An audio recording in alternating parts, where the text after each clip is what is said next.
May 19th, 2026, A Meditative Life. An unshakable foundation, a faith that obeys the word. Beloved saints, are you abiding into the peace of the Lord today?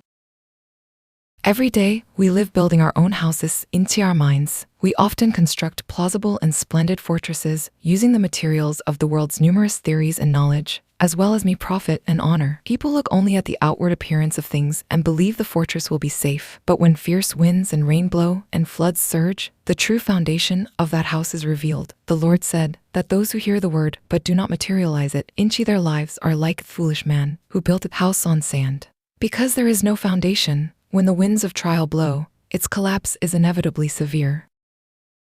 The standards of the world and arrogant thoughts constantly set up fortresses into our hearts and make us stand against the knowledge of God.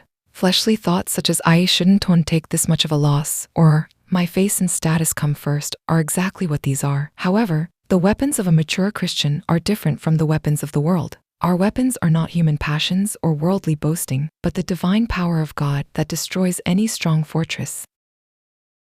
Building a house on the rock goes beyond merely knowing the Bible as knowledge. It is the bold decision to destroy all arrogance and arguments within me, taking every thought captive to make it obedient before the feet of Christ. When we silently put the word we have heard into practice into our fierce daily lives, our souls are finally built upon an unshakable, solid rock. Today, I earnestly hope that you will stop the labor of building sandcastles that are only outwardly splendid, and by carefully applying and materializing your actions and life solely upon the rock of the Lord's word, you will stand as one praised by the Lord, unyielding to any wind and rain.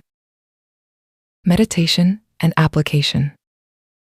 The first meditation is discovering the fortress into my heart.